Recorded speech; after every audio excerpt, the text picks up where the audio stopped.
And I quickly realised that though it brought about amazing results, incredible health benefits, it wasn't sustainable for the client. When a client comes to me and says, like, Kev, I want to drop a stone, great.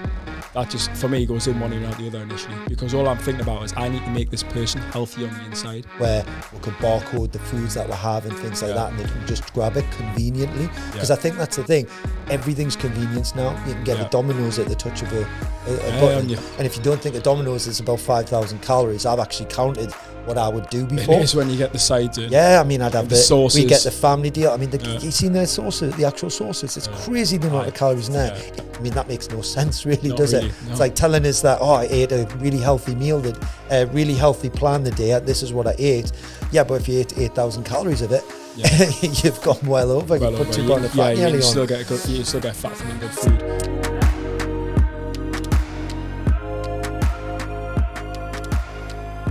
Right, Kev, so what's your mantra? What you're the bigger fan of? Are you a bigger fan of clean eating, or are you a bigger fan of calorie counting? You know what? I mean, firstly, the term clean eating's bandied about a lot, isn't it? It's not something I'm overly fond of these days, and I'll openly admit, because I made mistakes in my early days as a PT, I would promote clean eating. You can only have this, this, and this. And I quickly realised that though it brought about amazing results, incredible health benefits, it wasn't sustainable for the client long term, or sometimes mentally wasn't great for them.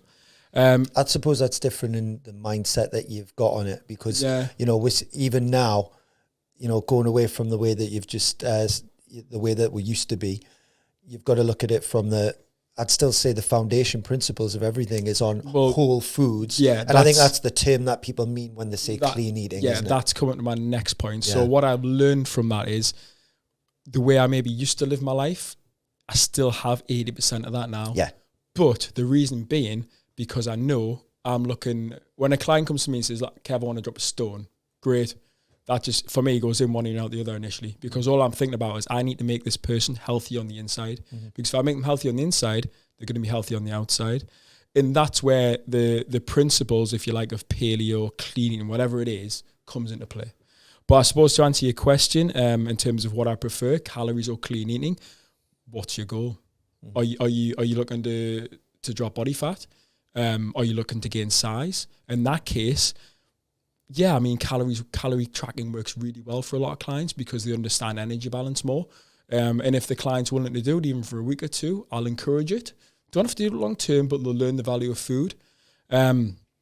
If maybe the client's looking to just look, I want to train, I want to maintain, then maybe calories aren't as necessary, and you can coax more of a natural lifestyle, and make small improvements week on week based on the principles of a more clean eating methodology, if you like, but building in a flexible approach. So what you're saying is you wouldn't necessarily, once people start their calorie count and track, you're not going to be encouraging them to be doing that the rest of their life, sort of thing. I don't do it now. Yeah, and I live a healthy life, I like to think. So what do you think has been shape, what do you think has been a big reason for the fact that you don't feel that you're necessarily, I mean, obviously, I know when you're tightening up and you need to have it rein in your calories a little bit, you'll go back to that. But and the long-term process is the fact that you've educated yourself on the foods that you particularly eat the most of. We're creatures of habit, Kev. Most people will eat the same meals day in, day out. Yeah, they'll pick from a selection of 10 meals a week maybe when you look at someone's food diary or their macros, their MyFitnessPal. So, if they're constantly putting the same stuff in MyFitnessPal, why do they need to do it? I'll say to clients, look, you've understood the value of food. You pretty much eat these meals, which is great. You have your flexibility. You don't demonize anything. You have a really nice life balance right now. Unless you make drastic changes, i.e. you come to me and say, right, I want to put on 3, 4, 5 kilos of lean mass. Okay, we need to go back and have a look at that. It's a tricky one because for some clients I found as well, they actually love tracking calories and they've done it for years. I've got one client in particular who's literally got 7 years of calories, but he doesn't find it a chore and it doesn't mess him up here either. He just loves doing it because he likes to be very organized and planned, and he likes to know he's a busy parent, he's got 2 kids, busy job, high up in his job, and he just likes to know what he's doing that week. So he puts his stuff in MyFitnessPal in advance, and that works for him. So whatever works, do it, but don't get hung up on that's right, this is right. all methods can work. I think what you said there in terms of, you know, we're creatures of habit. And that was one of the reasons that we built our deli and restaurant. I mean, like meal prep company within here. That was one of the reasons that, you know, the excuses that I used to hear on like, oh, kind of calorie count. And it was like, right, okay, but it's not as hard as what you're making it out to be. It's not really as hard. Most foods have got barcodes on. But we kept getting it all the time. So I sat down, I remember, and I said to you, Kev, we're going to build a deli. And you were like, what? And I was like, Kev, if we could answer that part of it for them, where we could barcode the foods that we have and things like that, and they can just grab it conveniently. Because I think that's the thing. Everything's convenience now. You can get a Domino's at the touch of a button on your phone, and you know you don't even have to transfer cash to the person anymore. It's just done and it's sent within half an hour, and it's there, and there's 5,000 calories. And if you don't think a Domino's is about 5,000 calories, I've actually counted what I would do before. It is when you get the sides in. I mean, I'd have the sauces. We get the family deal. I mean, you seen the sauces, the actual sauces. It's crazy the amount of calories in there. If you don't know, if you're someone who has them kind of things and you don't know, go into MyFitnessPal or something else now, or go on Google and see what the garlic dips are and stuff like that. You'll be shocked. It's a bit like your mocha at Starbucks and things like that, and what they put in it, and it can creep up to like 600-700 calories without you knowing. Easily. But it doesn't fill you. And the only thing craves more. The only thing that I want it to be is if you like that, that's no problem. But if you can at least know what's in it, and you just take that 5 to 10 seconds once, you know what a grenade bar is. It's 22 grams of protein, 215 calories. I just know it.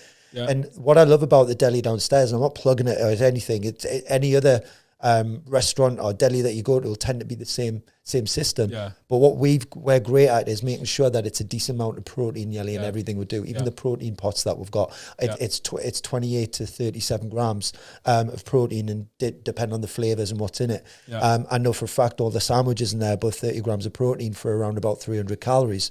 I know when I combine them in, there's 50, 60 grams. If I have a pizza from the deli, you know, it's under 700 calories, and it's over 60 grams of protein. I don't have to, when I'm doing these kind of things, and I'm in a maintenance, so I'm just trying to reduce my calories a little bit. I'm not really being like anal about it all.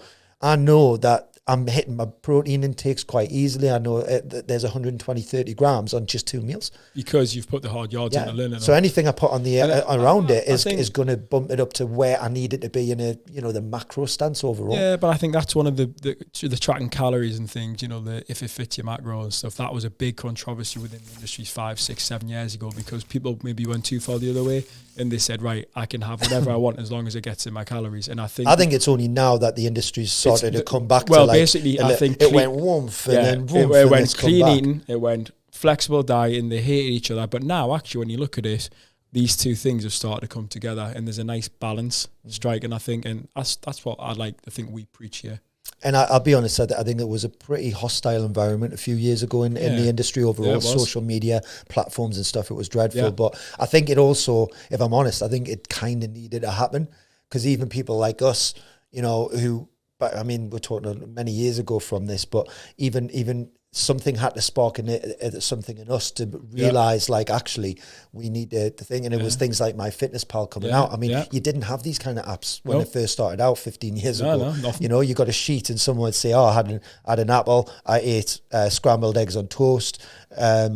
And I was like, well, would you put sauces on? Do you put, what was the butter? It wasn't anything in terms of how much of anything. It wasn't the quantity. It was just what you ate. And I mean, that makes no sense, really, does it? No. It's like telling us that, I ate a really healthy meal, a really healthy plan the day. This is what I ate. Yeah, but if you ate 8,000 calories of it, you've gone well over. You put 2 pounds of fat nearly on. You still get fat from eating good food. But also, I think that's a lot of the way the industry was back then. That's how you were schooled.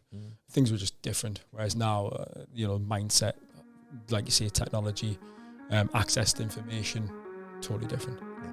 If you like these videos, then you're going to love the fact that we add more of these daily to our YouTube channel, just like that, answering the questions that you guys need to get maximum results in minimum time for busy people. Hit the like, subscribe, and the bell for all the notifications on when they're getting released.